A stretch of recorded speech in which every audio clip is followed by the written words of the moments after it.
ഈശോ മിശിഹായ്ക്ക് സ്തുതിയായിരിക്കട്ടെ. ഞാനിന്ന് നിങ്ങളെ പരിചയപ്പെടുത്താൻ പോകുന്ന വിശുദ്ധ അന്തോണി ശ്ലീഹായാണ്. 1195 ആഗസ്റ്റ് 15 പോർച്ചുഗലിലെ ലിസ്ബൺ നഗരത്തിൽ മാർട്ടിൻ്റെയും തെരേസയുടെയും സന്താനമായി വിശുദ്ധ അന്തോണി ശ്ലീഹ 8 കൊല്ലത്തെ തീവ്രമായ പ്രാർത്ഥനയും പഠനവും കാരണം അദ്ദേഹത്തെ ജ്ഞാനസ്നാനത്തിൽ നൽകപ്പെട്ടത്. തൻ്റെ 15-ാമത്തെ വയസ്സിൽ ലിസ്ബണിലെ മെറോക്കോയിലെ മതപീഡനത്തിൽ വിധിക്കപ്പെട്ട 5 ഫ്രാൻസിസ്കൻ മിഷണറിമാരുടെ ഭൗതികാവശിഷ്ടങ്ങളുടെ സന്ദർശനം ഫെർണാണ്ടോയെ തീവ്രമായ പ്രേരിത ചൈതന്യം ഉളവാക്കി.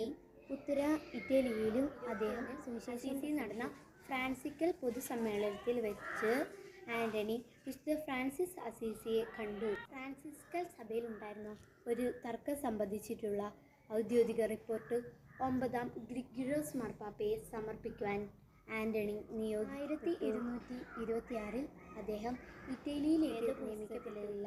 അദ്ദേഹത്തിൻ്റെ ആധ്യാത്മികമായ പാണ്ഡിത്യം മാർപ്പാപ്പയെ ഒഴിവാക്കി.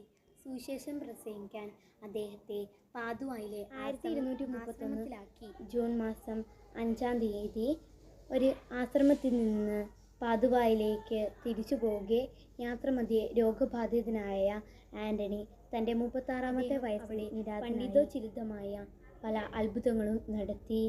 പ്രഭാഷണങ്ങൾ കുറെ പറയുകയും മരിച്ചിട്ട് 1 കൊല്ലം തികയെ 1232 മെയ് മാസം 30-ാം 9-ാം ഗ്രിഗോറിയോസ് മാർപ്പാപ്പ ആൻ്റണിയെ വിശുദ്ധനായി പ്രഖ്യാപിച്ചു.